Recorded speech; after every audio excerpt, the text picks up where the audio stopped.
चिंतन की इस वेला में थोड़ी देर के लिए मनन करना बहुत आवश्यक है। मनन कीजिए इस बात के लिए कि जैसा जीवन आप चाहते थे, जैसा सपना आपने देखा था, उसमें कहाँ कमी रह गई।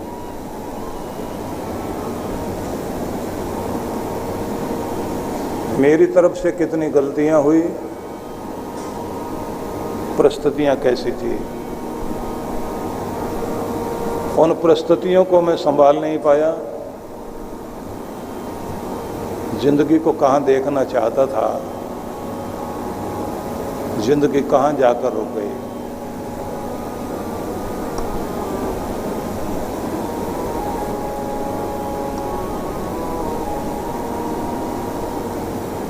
याद रखिए, जीवन निर्माण के लिए आत्मचिंतन बहुत आवश्यक है। एकांत में बैठकर अपने बारे में जरूर सोचना चाहिए और फिर आत्मनिर्माण की योजना बनानी चाहिए। ध्यान रखें, एकांत में आत्मचिंतन करना, फिर आत्मनिर्माण के लिए खुद को बनाने की योजना, फिर आत्म विकास के लिए निरंतर प्रयास और आत्मोन्नति के लिए भगवान से और गुरु से आशीर्वाद मांगना।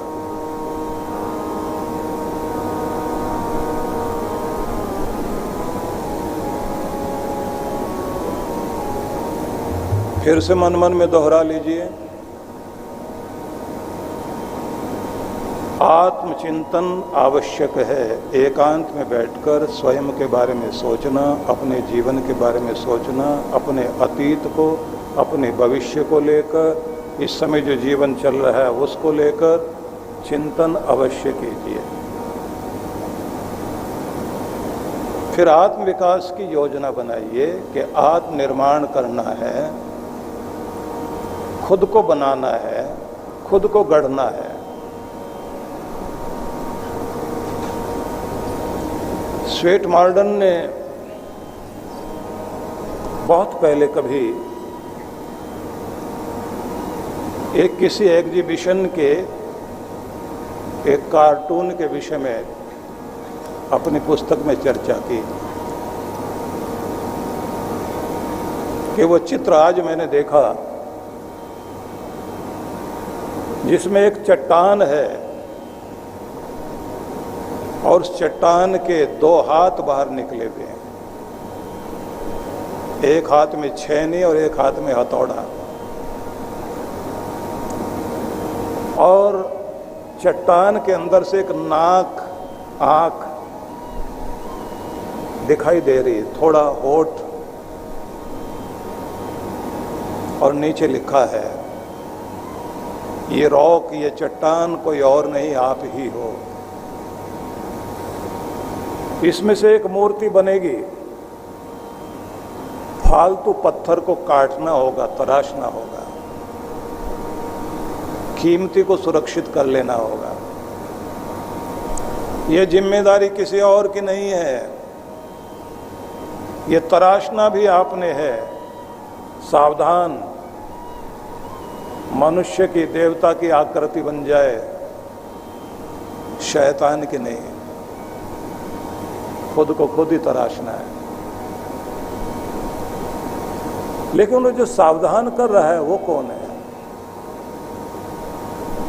वहां गुरु चाहिए, निर्देशक चाहिए।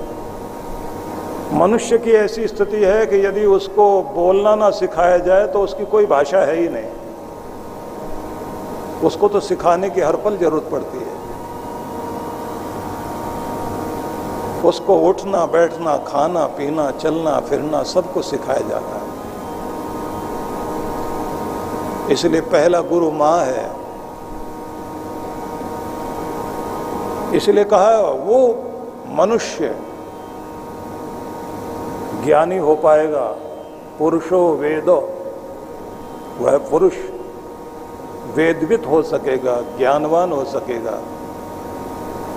उसको 3 लोग चाहिए, मातृमान, पितृवान, आचार्यवान पुरुषो वेद।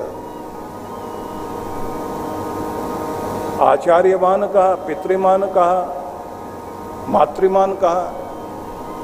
तो मां पहले, सिखाने वाली मां वो हृदय से सिखाती है। पिता दिमाग से सिखाएगा, दिल से भी सिखाएगा, हिम्मत भी देगा, ऊंचा भी उठाएगा, साहस भी जताएगा, जूझना भी सिखाएगा, चुनौतियों का सामना करना भी सिखाएगा, सुरक्षित होना भी सिखाएगा, ऊंचा आसमान भी दिखाएगा। लेकिन जीवन मिला है, जीना कैसे, चुनौतियों का सामना कैसे करना, समस्याएं हैं दुनिया में, तो यह बात ध्यान रखना कि समस्या है, ताला है तो चाबी भी है, समाधान भी है। ताले को देखकर, बंद ताले को देखकर बस यही मत कहते रहना बंद है, बंद है, बंद है, ताला बंद है, ताला बंद है, समस्या है, समस्या है, दुख है, दुख है, दुख है, दुख है।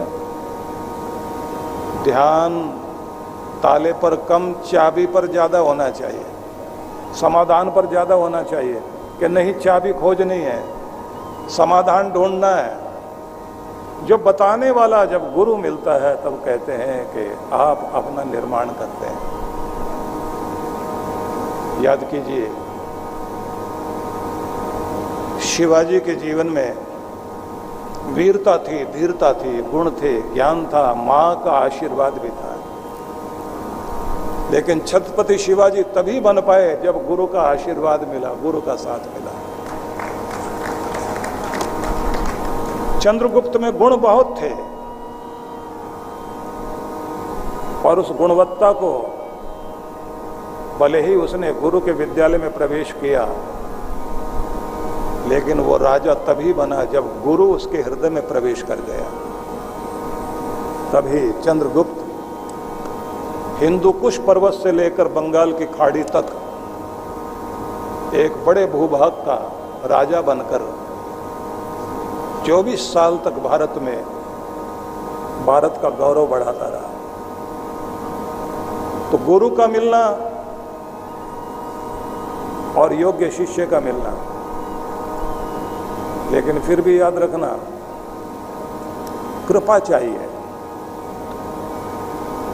रामकृष्ण परमहंस की कृपा विवेकानंद को मिली, जो नौकरी मांगने के लिए आया था, नौकर बनने के लिए, गुरु ने उसको सम्राट ही नहीं परिव्राट बना दिया।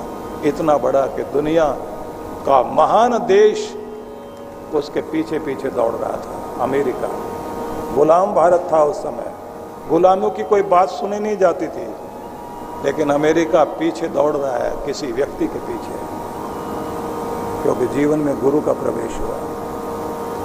मुकद्दर का सिकंदर बनने वाला सिकंदर तभी बना जब जीवन में गुरु आया। अरिस्टोटल, अरस्तु, ये गुरु कृपा चाहिए। न मन में अंधकार है, न तन में कोई विकार है,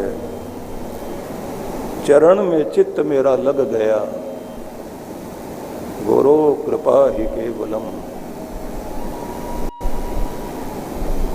न बंद कोई द्वार है, न मन में कोई भार है, नजर में वो समा गया, गुरु कृपा ही केवलम। निश्चित ही जब ये गुरु कृपा होती है तो जैसे अर्जुन के जीवन में गुरु कृपा हुई तो विजय भी मिली, समृद्धि भी मिली, प्रसिद्धि भी मिली और मुक्ति, युक्ति सब कुछ प्राप्त हो गया। एक टूटे हुए मन वाले व्यक्ति को इतनी बड़ी शक्ति मिल गई कि अर्जुन वीर अर्जुन कहलाया। इतिहास में अनेक उदाहरण हैं, जिन उदाहरणों को याद करते हैं तो पता लगता है कि जीवन के अंदर गुरु की कृपा का होना बहुत आवश्यक है। लेकिन याद रखना कि गुरु की कृपा से पहले हमारे ऊपर हमारी स्वयं की कृपा भी होनी चाहिए। स्वयं की कृपा ये कि जब आप खुद पर कृपा करोगे महाराज, हर दिन अपने ऊपर कुछ नियम अपनाओगे, कुछ थोड़ा ठीक रखोगे खुद को, तो बात बनेगी। और यदि आप खुद पर ध्यान देते ही नहीं और जो कुछ करे वो गुरुजी आके करे तो कुछ भी नहीं होने वाला। इसलिए कुछ नियम अनुशासन जीवन में चाहिए, और वो नियम अनुशासन उसी दिन शुरू होता है कि जिस दिन आप पहले तो अच्छे श्रोता बने। श्रोता बनने के साथ विद्यार्थी बने, जो सुनते हैं उसे नोट करें। और जब आप विद्यार्थी बन जाएं तो उसके बाद प्रयोक्ता बन जाएं। श्रोता, विद्यार्थी, प्रयोक्ता, खुद पर प्रयोग करने के लिए चीज़ें चुन लें कि ये मैंने अपने ऊपर प्रयोग करने हैं। और जब आप प्रयोग करने के लिए तैयार होते हैं तो वहाँ से आपके जीवन में एक घटना घटती है। आपका नियम संभल गया। एक सज्जन पार्क में सत्संग के समय मिले। मैंने उनसे पूछा कि आप कितनी आयु हो गई? बोले 72 साल। देखने में तो आप 55 के लग रहे हैं। बोले मैं बहुत बीमार रहता था। डॉक्टरों ने ये कह दिया कि देखो दवाइयाँ कितनी भी कर लेना, लेकिन थोड़ी खुद पर भी कृपा करो। कि हमने पूछा कि खुद पर क्या कृपा करनी है? बोले खान पीन ठीक करिए, सोना जागना ठीक करिए, दवाइयों से छुटकारा पाइए। हमको उनकी बात समझ में तो आई, लेकिन आदत खराब थी। जो खाना था खाते थे, जैसे रहना था रहते थे। बीमारियां लग गई, एलर्जी रहने लग गई, दमासा हो गया, रात में नींद नहीं ठीक से आए। वो सज्जन दिल्ली के थे, रोशनारा बाग में घूमते थे। और फिर उन्होंने बताया, एक दिन किसी ने कहा कि अगर ठीक होना चाहते हो तो रोशनारा बाग में एक बहुत बड़े वैद्य रहते हैं, उनसे मिलो, उनकी दवाई जरूर काम करेगी। वो पहुंच गए।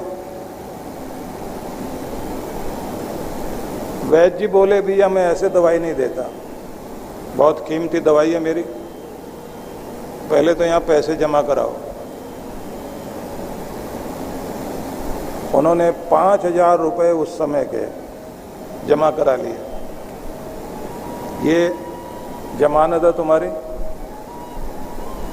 और जो दवाई दूंगा गारंटी मेरी है कि ठीक हो जाओगे, लेकिन शर्त एक और है, दवाई यहाँ नहीं दूंगा, सवेरे 4 बजे पार्क में मिलना मुझे, वहाँ खिलाऊंगा दवाई।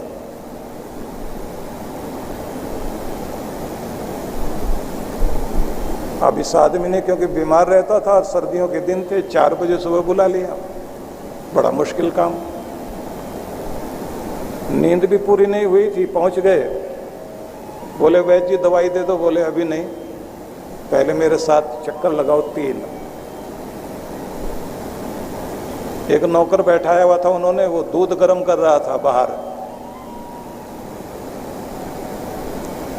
और ये चक्कर लगवाते हुए बोले अभी तुम्हारे लिए दवाई तैयार हो रही, दूध से लेनी पड़ेगी। 3 चक्कर लगवाए कि मैं थक गया, एक जगह बैठ के हाँफने लगा। मेरे पास बैठे कंधे दबाए और बोले दवाई बड़ी कमाल की है, मिलेगी अभी। थोड़ी देर के बाद दूध का गिलास मंगाया और फिर उन्होंने अपने एक चांदी की डिबिया में से एक पुड़िया निकाली और उसकी तरफ दिखाते हुए कहा कि ये है वो कमाल जो तुम्हारी जिंदगी में आज के बाद बीमारियां भी खींच ले जाएगी और जवानी को वापस लेकर आएगी। कि जरा ध्यान से देख लो इस पुड़िया को, समझ लेना जवानी का रस यही है, बीमारियों को भगाने वाली अमृत बूटी यही है। और बड़ी खोज के बाद मैंने इसको प्राप्त किया, तुझे दे रहा हूं। और उन्होंने उस दूध में उसको घोल दिया। इसने कहा महाराज कड़वी है? बोले नहीं, कड़वी नहीं लगेगी। दूध पी लिया। बोले अब बात बन जाएगी? बोले नहीं, 60 दिन तक ऐसे ही आना पड़ेगा। 60 पुड़िया हैं और 60 पुड़िया उन्होंने उसको रोज ऐसे ही घुमाए। महीने के बाद वो बोले वैद्य जी एक बात बताऊं, दवाई दो ना दो लेकिन जो सवेरे सैर कर रहे हैं मजा आ गया, अब तो बात कुछ और बन गई है, बहुत अच्छा लग रहा है। उन्होंने कहा खुद पर कृपा करने लग गए हो। दवा भी काम कर रही है, कृपा भी काम कर रही है। मेरी कृपा बाद में काम करती, पहले तुम्हारी करती है। बोले 2 महीने जब हो गए कि मैं बिल्कुल ठीक हो गया था, मुझे रस लग गया कि घूमना चाहिए। घूमने लगा। मैंने कहा वैद्य जी पैसे खत्म हो गए तो और दूं? वैद्य जी बोले 1 महीना बिना दवाई के मेरे साथ घूमो। 1 महीना बिना दवाई के घूमे। 3 महीने हो गए। वैद्य जी एक दिन बैठ के एक लिफाफा लेकर बोले लो अपने पैसे। 5000 वापस कर दिए। बोले वो दवाई इतनी कीमती दी थी? बोले वो मीठा था जो दूध में घोल के देता था तुम्हें सैर करने की आदत लगवानी थी और तुमको ये बताना था कि तभी कृपा होगी जब पहले खुद पर कृपा करना शुरू करोगे। खुद जाग कृपा अपने आप हो जाएगी। और उन्होंने कहा सालों से मैं सैर करता हूं और मेरे साथ 60 लोगों का समूह है जिनको लेकर के मैं सैर करता हूं। और मजे की बात यह है कि बाद में उन्होंने हमारे आश्रम में भी एक कमरा बुक करके वहां आना जाना शुरू किया। अद्भुत थे सरदार जी, चेहरे पर लाली थी और मेरे से कहते थे कि मैं तो ठीक चलता हूं, जरा मेरे बच्चों को आप सिखा दो क्योंकि वो भी अपने ऊपर कृपा नहीं कर रहे हैं। तो जिस दिन आप खुद जाग जाएं, कृपा होने लगती है। तो आपको सुनाने लगा हूं भगवान भोलेनाथ कैलाश शिखर पर विराजमान, बहुत सारे सिद्ध संत ज्ञानी ध्यानी ऋषि मुनि तपस्वी लोग उनके आसपास बैठे हुए। माता पार्वती ने उस समय एक प्रश्न किया। स्कंद पुराण में गुरु गीता का वर्णन है जिसमें कहा गया गुह्यात गुह्यतरा विद्या गुरु गीता विशेषतः ब्रूहि न सूत कृपया शृणुमस त्वत्प्रसादतः। ऋषि मुनियों ने इकट्ठे होकर सूत जी से ये प्रार्थना की कि गुरु गीता के विषय में आप हमको बताइए। तो सूत महाराज ने उस समय उन ऋषियों को कहा कैलाश शिखरे रम्य भक्ति संधान नायकम प्रणम्य पार्वती भक्त्या शंकरम पर्य पृच्छत। कि कैलाश शिखर पर भगवान भूत भावन चंद्रशेखर चंद्रमौली विराजमान थे, देवादिदेव महादेव। तो महादेव के साथ महादेवी भी थी, भगवान बैठे हैं तो भवानी भी साथ। तो उन्होंने भगवान शंकर से प्रश्न किया। प्रश्न करने से पहले नियम है प्रणाम और श्रद्धा की अभिव्यक्ति हो। उन्होंने नमो देव देवेश परात्पर जगत गुरो हो सदा शिव महादेव गुरु दीक्षाम प्रदेहि में। ये भोलेनाथ, सब आपकी लीला गाते हैं, आपकी प्रशंसा करते हैं, आपका गुणगान करते हैं, आपकी स्तुति करते हैं। सब देव लोग भी आपकी स्तुति करते हैं। मैं आपको प्रणाम करते हुए गुरु दीक्षा और गुरु ज्ञान के संबंध में जानना चाहती हूँ। भगवान भोलेनाथ ने कहा, मम रूपासी देवी त्वम त्वत्कृत्यम वदाम्य हम लोकोपकार कह प्रश्नो न केनापि कृतः पुरा। तुम मेरा ही स्वरूप हो। संसार के कल्याण के लिए तुमने ये कामना की है, पूछना चाहा है दीक्षा के बारे में, गुरु के संबंध में। तो मैं तुम्हें बताता हूँ। थोड़ा सा इस बात को जरूर आप लोग जान लेंगे कि वेद व्यास ऋषि ने पुराणों की रचना की और कुछ पुराण अन्य देव जी के भी हैं, अन्य आचार्यों के द्वारा भी लिखित हैं। लेकिन उनमें सब में वर्णन यही आता है कि पार्वती माता ने पूछा और शिव जी ने उत्तर दिया। मतलब यह है कि वेद व्यास ने अगर रचना की है तो उस रचना को शिवजी ने सुनाया और पार्वती माता ने प्रश्न किए। ज़्यादातर जितने भी पुराणों की कथा होती है आप इसी तरह से सुनते हैं कि शिवजी बोल रहे हैं और पार्वती माता पूछ रही हैं, प्रश्न कर रही हैं। अब यहाँ बड़ी महत्वपूर्ण बात है कि पूछने वाला कौन? जो अपने पति को बहुत प्यार करती है,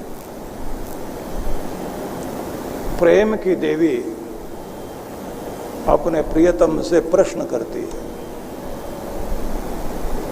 और ये याद रखिए, प्रश्न करने वाला अति प्रेम में होकर प्रश्न करे। एक स्थान पर शिव सूत्र में आता है कि भगवान शिव ने पार्वती से कहा कि देवी, जीवन ऐसे जियो कि जैसे सिर है ही नहीं, बस हृदय है। संबंधों में ये जरूरी है और अपने मूल रूप में जुड़ने के लिए भी जरूरी है। हेडलेस हो जाओ,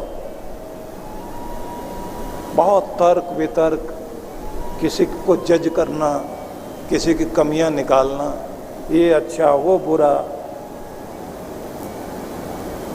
सबसे पृथक होकर हृदय के तल पर आ जाओ। और इस संसार में जितना भी प्रेम है, जो इस संसार का आकर्षण बना हुआ जिससे दुनिया चलती है, उस प्रेम को अनुभव करो। वो एक चुंबक है, वो टूटना नहीं चाहिए। ये मैग्नेट अगर खत्म हो गया, ये चुंबक अगर खत्म हो गया तो रिश्ते भी खत्म हो जाएंगे, दुनिया भी टूट जाएगी। ये चुंबक जब खत्म होता है, ये प्रेम जब खत्म होता है, तो व्यक्ति को बैर, विरोध, किसी को नीचा दिखाना, शत्रुता पालना, ईर्ष्या में बंधे रहना, ये सब चीजें शुरू हो जाती हैं। यही है संसार। जब मन नहीं रहे तब दुनिया नहीं होती तुम्हारे भीतर। तुम्हारा मन जब तक विचारों में बंधा हुआ है तब तक तुम संसार में हो। मन के विचार शांत हो गए, प्रेम पूर्ण हो गए, शांत हो गए, बस वहां से एक और दुनिया शुरू होती है। वो शांति की दुनिया है, प्रेम की दुनिया, आनंद की दुनिया। कि सिर खो जाए, वहां मतलब था उनका नो माइंड वाली स्थिति में आ जाए। मन नहीं है, मस्तिष्क भी नहीं, हेडलेस हो जाना, सिर भी नहीं, केवल हार्ट, केवल हृदय। और बड़े प्यारे सूत्र हैं, शिव सूत्र अगर आप पढ़ें तो बहुत अद्भुत है। छोटे छोटे शब्दों में बहुत बड़ी बड़ी चीजें कही। लेकिन यहां मैं आपको सुनाने लगा हूं, भगवान कहते हैं दुर्लभम त्रिषु लोकेषु तद शृणुस्व वदाम्यहम गुरुम बिना ब्रह्म नान्यत् सत्यम सत्यम वरानने। उन्होंने कहा कि तीनों लोकों में ये ज्ञान अत्यंत दुर्लभ है और तुमने भी मनुष्यों के कल्याण के लिए अपने अंदर ममता प्रेम लेकर प्रश्न पूछा। ये बहुत अच्छा किया। गुरुम बिना ब्रह्म नान्यत्, गुरु के बिना ब्रह्म नहीं, मतलब ब्रह्म की, भगवान की प्राप्ति के लिए गुरु तो चाहिए। अब यहाँ एक बात और ध्यान रख लीजिए, गुरु को पकड़ के नहीं बैठना। गुरु द्वार है, दीवार नहीं। गुरु के द्वारा दिया गया निर्देश उसको पकड़ना है, गुरु के द्वारा दिया गया नियम पकड़ना है, गुरु के द्वारा दी गई व्यवस्था को पकड़ना है। गुरु का लॉकेट गले में आ गया, इतने से काम नहीं चलेगा। गुरु को मान लिया, इतने से काम नहीं चलेगा। जो गुरु ने आपको बताया है, गुरु को माने, लेकिन गुरु की भी मानना पड़ेगा। गुरु की बात को मानने के लिए आपको जरूरी है कि गुरु के वचन को सुनना भी है, मनन भी करना है। भगवान तो आगे कहते हैं यज्ञो व्रतम तपोदानम जपस्तीर्थम तसेव च गुरु तत्वम विज्ञाय मूढ़स्ते चरते जना। गुरु तत्वम अविज्ञाय, गुरु तत्व नहीं जाना हो तो व्यक्ति मूढ़ की तरह दुनिया में विचरण करता है। अब शिव जी कह रहे हैं इतनी बड़ी बात, मतलब क्या है इसका? भाव ये है कि गुरु के बिना व्यक्ति यज्ञ तप व्रत दान जप तीर्थ आदि करता हो तो बात बनती नहीं है। गुरु चाहिए। गुरु चाहिए से मतलब गुरु जो विधि दे। कबीर ने कहा ना, गुरु बिन माला फेरता गुरु बिन करता दान, कहे कबीर निष्फल गया, बोले वेद पुराण। अब तीर्थ की बात करते हैं। मान लीजिए आप गंगा में गए, डुबकी लगाई, स्नान किया और आ गए, तो क्या बात बनी? पंडित भी कोई मिल गए, उन्होंने भी कुछ पाठ किया, तिलक विलक लगा दिया आपको।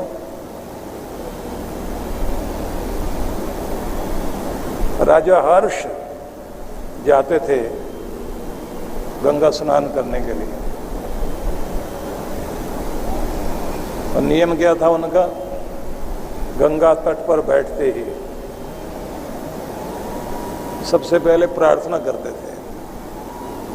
राज कार्य करते समय न जाने कितना तरह का कठोर व्यवहार करना पड़ता है। कुछ हमारे नियम से, कठोर नियम से रोते भी हैं, कुछ के चेहरे पर मुस्कान आती है। अपने हृदय से सच्चा जानकर, मानवीयता का संरक्षण करने के लिए कार्य किया, फिर भी त्रुटि हुई होगी, मनुष्य हूँ, सब चीज़ों के लिए क्षमा याचना करता हूँ। मेरे पास जो भी कुछ तुमने दिया, मुझे सेवक बनाया है अपना, तुम्हारा सच्चा सेवक बनकर कार्य कर सकूं, आशीर्वाद दो। यज्ञ हो गया, प्रार्थना हो गई, गंगा में डुबकी लगाई। अब गुरु ने विधि बताई हुई थी कि अब बाहर निकलने के बाद अगला काम और करना है। प्रायश्चित और पश्चाताप के आंसू भी चाहिए, गलतियां जो भी जीवन में रही। बाहर की गंगा में स्नान किया, अंदर की गंगा में भी स्नान करना जरूरी है। मैल तो तभी गलेगी जब भीतर आंख में आंसुओं के साथ शोधन क्रिया हो। बीमारी अंदर से निकलनी चाहिए। जब तक कोई न कोई बीमारी है, विष है अंदर, ध्यान रखना, बीमारी रहेगी। आप लोग देखते हैं ना कि कोई बीमारी होती है तो उसके बाद सिम्टम्स आते हैं, लक्षण। आग है तो उसका झंडा दिखाई देता धुएं के रूप में। धुआं झंडा है, वो बताता है यहाँ आग है। भीतर कोई जहर है, कोई विष है, बीमारी है, उसका झंडा या तो गले में कुछ गड़बड़ होगी, सूजन होगी, गला गड़बड़ करेगा, चेहरे पर या तो सूजन आ जाएगी या शरीर में दर्द हो जाएगा। ये दर्द भी, सूजन भी, गला खराब होना भी, ये सब झंडे हैं। ये बीमारी नहीं है, ये सिम्टम्स हैं। बुखार आ जाना, ये भी सिम्टम है, ये भी लक्षण है, ये झंडा है। बीमारी अंदर है। वो विष जब तक अंदर का जाएगा नहीं, बुखार चलता रहेगा। बुखार उतारने की दवा देते रहो, फिर आ जाएगा। शरीर में दर्द हो रहा है तो इसका मतलब कहीं समस्या है, वो दर्द वाली चीज निकालो पहले। तो जब तक आप प्रायश्चित करके शोधन नहीं करोगे भीतर से, बीमारी जाएगी नहीं, कल्याण होगा नहीं। तो गुरु बिन माला फेरता, गुरु बिन करता दान। गुरु की विधि से ही तीर्थ करना होता है। गंगा में डुबकी लगाना तभी सफल होगा जब अंतर गंगा में भी स्नान करके और गुरु की विधि से खुद का शोधन करोगे। तब आप बाहर आकर देखिए, गंगा स्नान हो गया। अब उसके बाद में हर्ष क्या करते थे? राजा हर्ष का नियम था, राजा हर्षवर्धन। जो कुछ पास में है, एक तो होता है ना कि भगवान की राह में बिना गिने दान करना होता है। पॉकेट में जो है सब निकाल के दे दिया। वो क्या करते थे? माला, पगड़ी, अपना कुर्ता सब निकाल कर वहीं निकाला बाहर और सब दान कर दिया। फिर किसी गरीब का कुर्ता पहनकर चलते थे।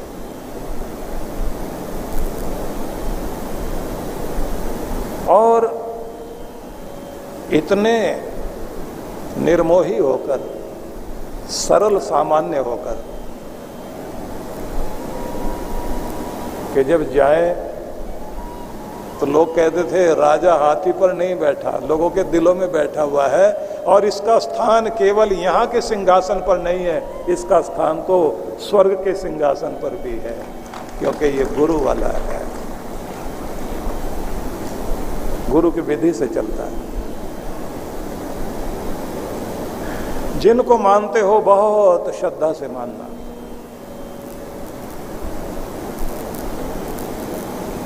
बहुत सारे श्लोक हैं जो मैं देख रहा हूं यहाँ, सबको पढ़ूंगा तो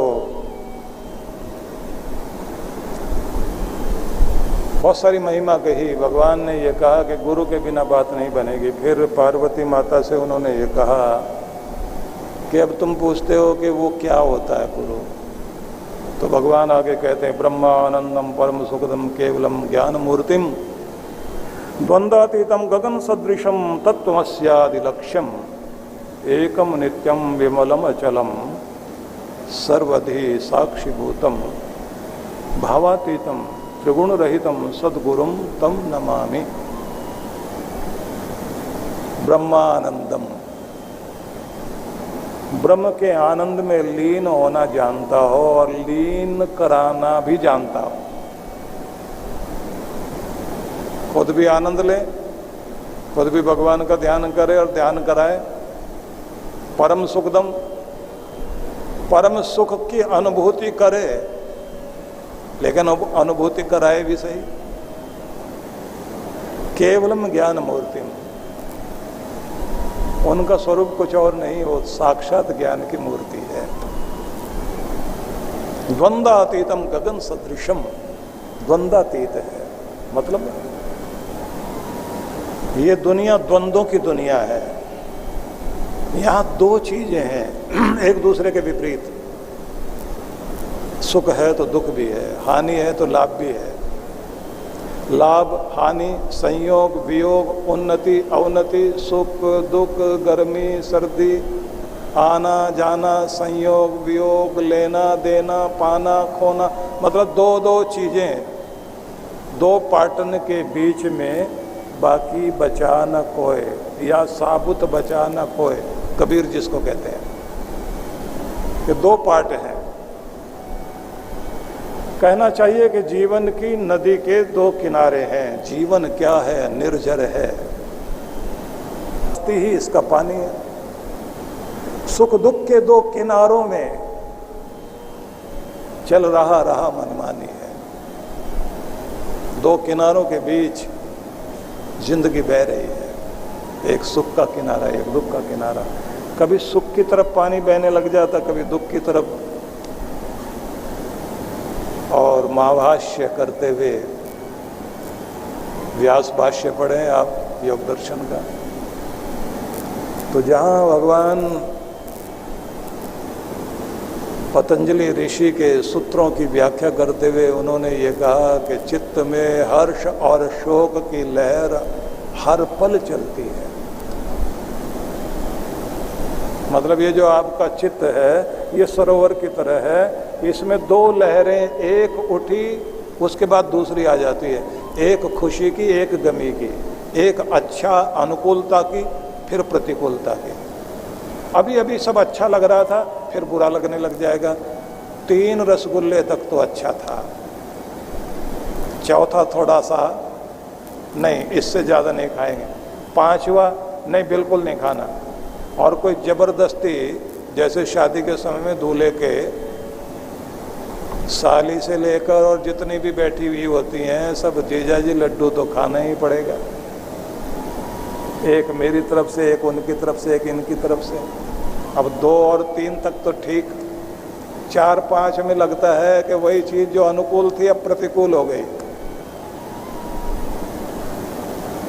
तो इसलिए कहा एक रजत रेखा है, सिल्वर लाइन बीच में है सुख दुख के।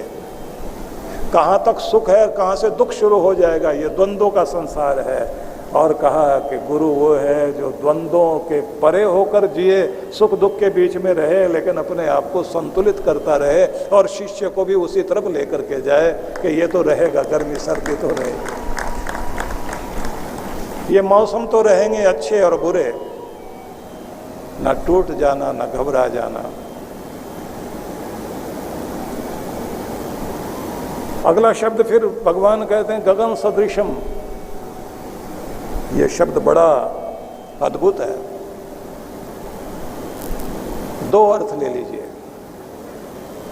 एक अर्थ तो ये होगा कि गुरु सत्ता शरीर के रूप में मत मानना। भाव तरंगों के माध्यम से शिष्य कहीं भी बैठा हुआ हो, गुरु उसके हृदय तक और उसकी आत्मा तक अपनी तरंगे भेजता रहता है, इसलिए दूरी भी दूरी नहीं होती। जैसे आसमान सब जगह है, ऐसे गुरु का भी प्रभाव श्रद्धावान शिष्य के साथ में लगातार बना रहता। वहाँ स्थान की दूरी से कोई मतलब नहीं होता। लेकिन एक शब्द और है गगन सदृशम। दूसरा अर्थ इसका और है कि आकाश की तरह निर्लेप है। बड़ा मजे का शब्द है ये भी। अब शब्द में अगर डूब गए तो फिर आगे की चीजें रह जाएंगी। जल्दी से इस पर विचार करते हैं। आपने फिल्म का पर्दा देखा है, उसमें डाकू भी दौड़ता हुआ, मारता काटता हुआ दिखाई दे रहा होता है, कोई चिल्लाता हुआ भाग रहा है, सामने देखने वालों की आंख में आंसू आ रहे हैं, और पिक्चर खत्म होती है तो पर्दा वैसे ही साफ का साफ रहता है, उस पर कोई फर्क नहीं पड़ता है। आप शीशे में अच्छी शक्ल लेकर जाओ, बुरी शक्ल लेकर के जाओ, पर वो शीशा वैसा का वैसा रहता है। आकृतियां जरूर दिखाई दे रही होती हैं। आसमान में भी कभी धूल चलती है, कभी बादल चलते हैं, कभी हवाएं चलती हैं, आसमान वैसा का वैसा रहता है। कहते हैं ऐसे ही गुरु भी रहता है। दुनिया में कितने भी आंधियां तूफान उतार चढ़ाव चल रहे हों, उसका पर्दा साफ ही रहता है। और शिष्य को भी यही सिखाता है, पर्दा अपना साफ रखना, तुम पर असर नहीं होना चाहिए, खुद को साफ बनाए रखो।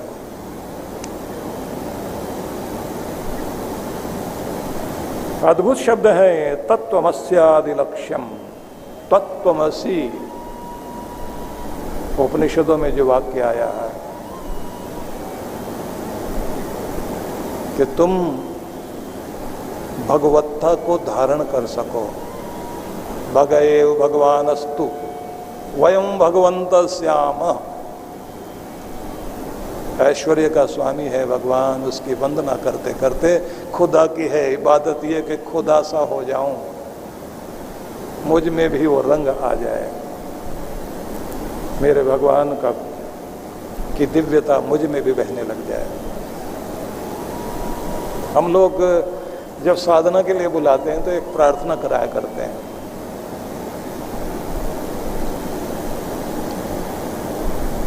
उसके जो बीच के शब्द हैं वो जरा विचार करना कि मैं अपनी पहचान खो बैठा हूं, मुझे मेरी याद दिलाओ, मुझसे अपना गहरा रिश्ता बनाओ भगवान, जिससे मैं और तुम एक हो जाएं और अपना प्रेम मेरे माध्यम से प्रकट करो। मैं जिस भी प्रकार से संसार को और संबंधों को स्पर्श करता हूं, चाहे वाणी से, व्यवहार से, लेन देन से, उसमें तुम प्रकट हो जाना भगवान। मेरा स्पर्श ऐसा लगना चाहिए, किसी व्यक्ति का नहीं है, मेरे भगवान का ही स्पर्श है। मेरी वाणी के द्वारा संपर्क भी हो तो ये मेरी वाणी ना बने, ये तेरी वाणी बन जाए। मुझसे होकर तुम्हारा प्यार दुनिया तक पहुंचे, मैं तुम्हारे प्रेम का दूत बन जाऊं, तुम्हारी शांति को दुनिया तक पहुंचाने वाला बन जाऊं, और मैं तुम तक पहुंच भी सकूं।